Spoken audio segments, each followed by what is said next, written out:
Bwana Yesu asifiwe. Ninamshukuru Mungu sana kwa namna ya kipekee ambapo imempendeza sana Mungu kwamba siku ya leo tupate tafakuri ya neno la Mungu, tuelewe Mungu anataka kutufundisha nini kwa siku ya leo. Na hivyo kabla tujaendelea sana, nikipende kualika popote ulipo na uweze kuungana nami katika maombi. Tuinamishe vichwa vyetu na tufumbe macho tuweze kuomba. Takatifu Mungu wetu ushie mbinguni, wewe ndiye Mungu unastahili sifa. Masaa haya tunatamani kujifunza neno lako, katufundishe na kutuelekeza kwa jina la Yesu. Amina. Somo la leo lina kichwa kinachosema tunza utambulisho wako. Tunatemea tukiwa kila mmoja na utambulisho wake. Kuna watu wanatambulika kwa mavazi, kwamba wengine wanajitambulisha katika habari ya mavazi. Lakini somo linasema tunza utambulisho wako. Na tunataka kuangalia kitabu kimoja tu cha kitabu kile cha Mwanzo sura 25 kuanzia mstari wa 19, habari ya kutunza utambulisho. Biblia inasema maneno yafuatayo. Mwanzo sura ile ya 25 aya ya 19 na kuendelea. Biblia inasema hivi: na hivi ndivyo vizazi vya Isaka mwana wa Ibrahimu. Ibrahimu alimzaa Isaka.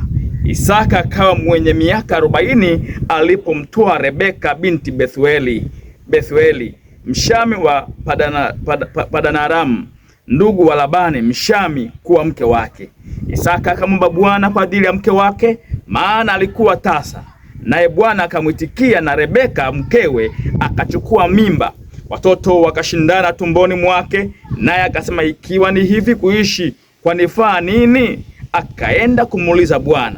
Bwana akamwambia, mataifa mawili yako tumboni mwako, na kabila mbili za watu watafarakana tangu tumboni mwako. Kabila moja litakuwa hodari kuliko la pili, na mkubwa atamtumikia mdogo. Siku za kuzaa zilipotimia, tazama, mapacha walikuwamo tumboni mwake.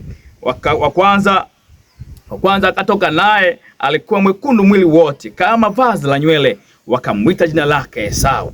Na baadaye ndugu yake akatoka, na mkono wake unamshika Esau kisigino, akaitwa jina lake Yakobo. Isaka alikuwa mwenye miaka 60 mkewe alipowazaa.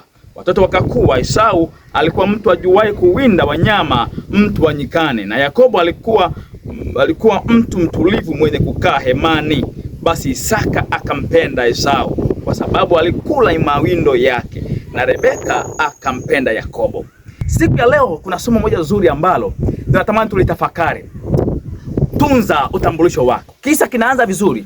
Hivi ndivyo vizazi vya Isaka. Ili muelewe vizuri Isaka, rudi nyuma kidogo, utakutana na baba yake anaitwa Ibrahimu.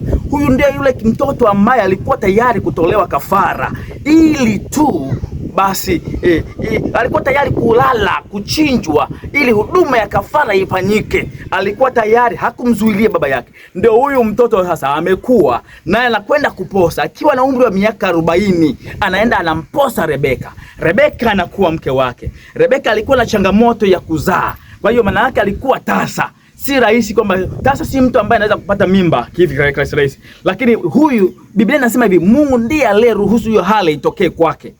Biblia inaeleza vizuri sasa, baada ya miaka kadhaa kupita, basi huyu mwanaume Isaka alikuwa akiomba kwa ajili ya mke wake, na Rebeka naye alikuwa anaomba. Kwa hiyo wote walikuwa wanaomba.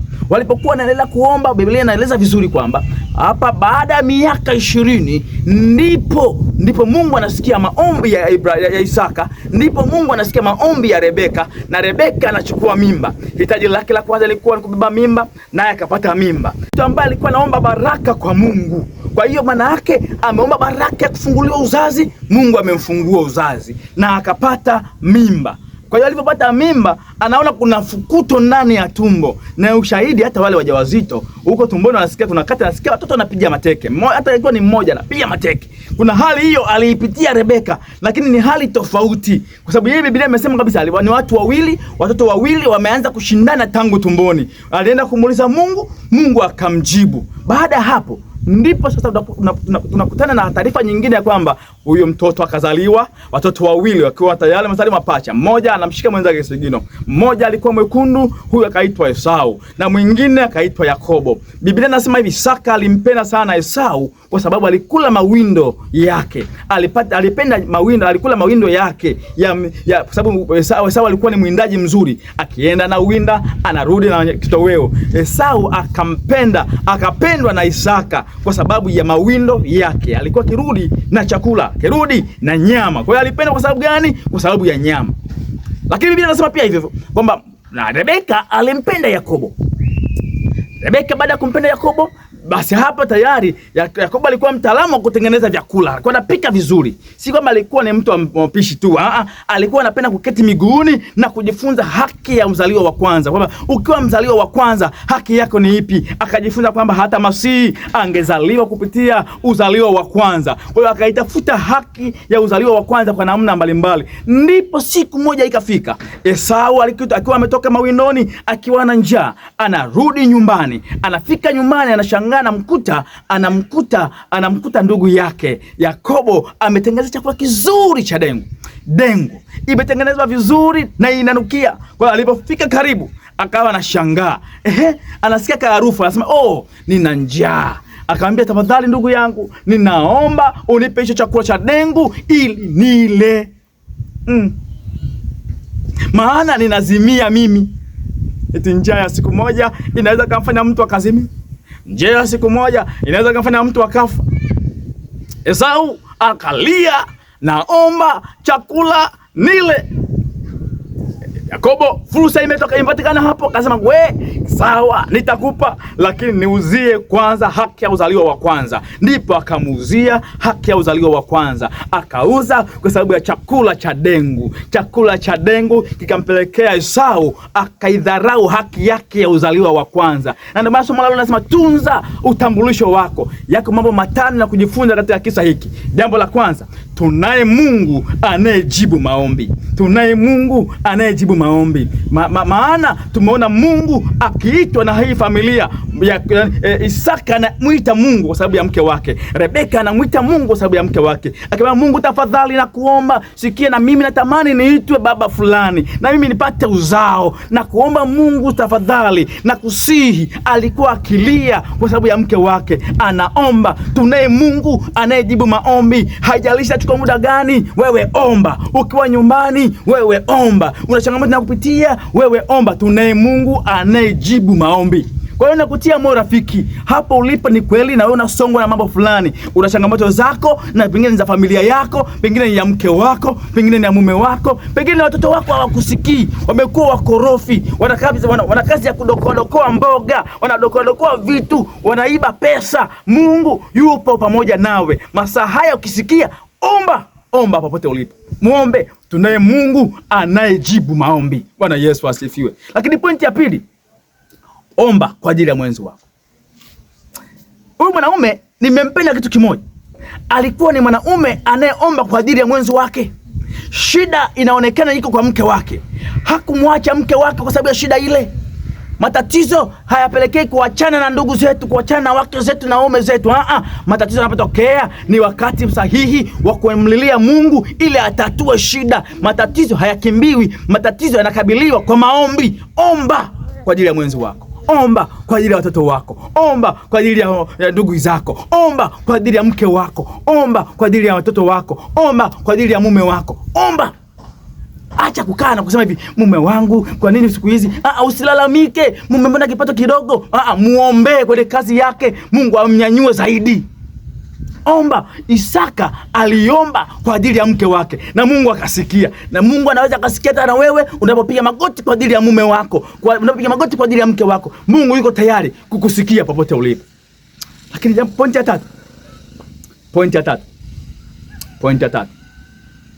Usipende kubagua watoto.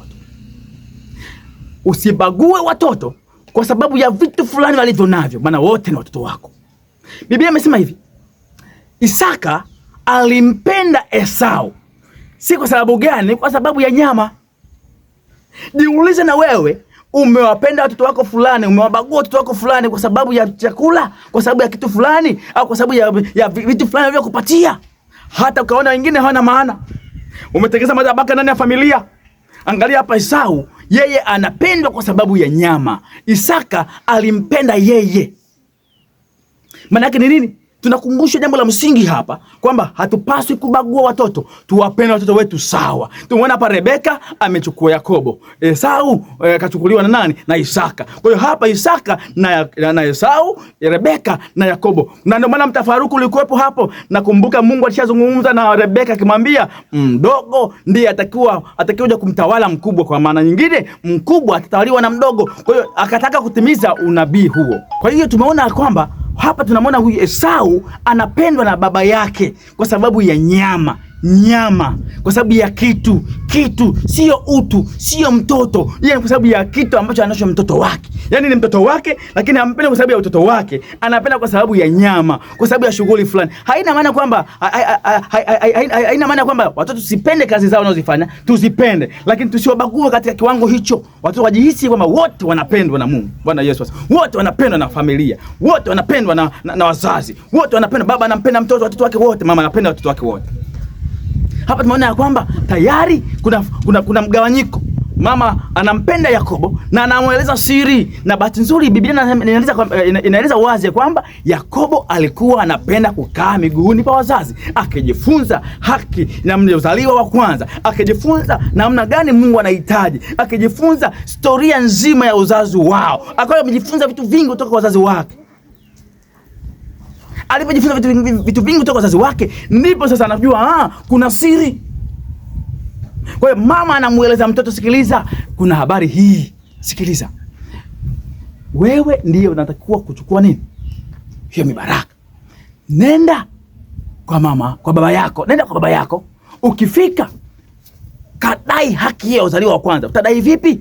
Kwa mfano, utadai kwa namna hii. Utakwenda, maana tayari kaka yako ameshatumwa kwenda kwa ajili ya kutafuta kitoweo ili ambariki ndugu yako. Kwa hiyo wewe fanya namna hii. Chukua mavazi, chukua kwa mwana kondoo, chinja. Ukishaanza kuchinja, chukua mavazi yake, hiyo ngozi yake ivae. Akipopasa hivi, ije ionekane ni Esau ila ni wewe. Na mama mtu akatumia uongo kwa sababu ile upendo kwa Yakobo kuliko kwa Esau. Ndipo akatumia uongo ili baraka ziende kwa Yakobo. Kwa sababu ya nyama, Esau anasema nataka nimbariki huyu. Maana upendo umegawanywa. Kwenye familia tumegawanya upendo. Upendo kwa watoto umegawanyika. Hauko sawa kwa watoto wote. Na kutia moyo rafiki yangu, ndugu yangu, ilikuwa wewe ni miongoni mwa watu walikuwa wanafanya hivyo, anza kuwapenda watoto wako wote sawa. Usiwabague. Point ya 4. Tunza utambulisho wako. Point ya 4. Tunza utambulisho wako. Ni kweli umeitwa kuwa Mkristo, kweli umeitwa kuwa Mwadventista, kweli umeitwa kuwa fulani. Tunza utambulisho wako. Siku moja nilikuwa napita sehemu fulani, kwa mavazi yangu tu nilivaa koti na suruale, na nilikuwa chuoni, natoka chuo naenda nyumbani. Nilivyokuwa njiani, nimeshangaa nimeshuka na begi changu kidogo.